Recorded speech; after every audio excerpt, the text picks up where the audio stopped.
അണ്ടർടാക്കർ. അത് കൊള്ളാം. ആ ചിരി തീർന്നെങ്കിൽ ഇങ്ങോട്ട് വരാമോ? എടാ നിനക്ക് ജീവിക്കണ്ടടാ. നിന്നെ കുറിച്ച് കുറെ കാര്യങ്ങൾ എനിക്ക് അറിയാം. എനിക്ക് കൂടുതൽ കാര്യങ്ങളൊന്നും എനിക്കറിയണ്ട. നിങ്ങളെ പറ്റിയൊന്നും ഇവിടെ ഒരു കാര്യം കേൾക്കാനില്ലല്ലോ. എന്റെ പ്രവചനങ്ങൾ നീ വല്ലതും കേട്ടിട്ടുണ്ടോ? ഇല്ല. അതുകൊണ്ടാണ് നിന്നെ മനസ്സിലാക്കാത്തത്.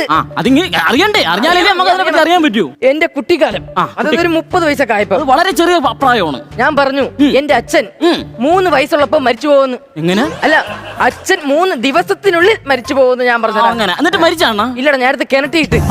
നമുക്ക് പ്രവചനം അല്ലടാ മെയിൻ. എന്തിനൊക്കെയാ പറയുന്നത് നിങ്ങള്? ഉടായ്പ. ഇപ്പൊ നടക്കുന്ന കാര്യം പറയാം. ഇപ്പൊ നടക്കുന്ന കാര്യം പറ. സമ്പടപട സിപ്പപ്പ. അവനുണ്ടാ ഇവനുണ്ടാ ആരുമില്ല. എനിക്ക് ആരുമില്ല. ഞാൻ പറഞ്ഞുതരാം നിനക്ക് സംഭവിക്കുന്ന കാര്യം. നിന്റെ സമയം ഇപ്പൊ ഇത്തിരി മോശമാണടാ. ഇനി നിങ്ങൾ വിട്ടോ. ഇത്ര നേരം നിങ്ങളെ സപ്പോർട്ട് ചെയ്ത് ഇവൻ പറഞ്ഞ ശരിയാണ്. നിങ്ങൾ ഉഡായിപ്പ് തന്നെ. നിങ്ങൾ ഇത്ര നേരം പറഞ്ഞ നല്ല സമയമാണ്. ഇത്ര സമയത്തിന് മോശം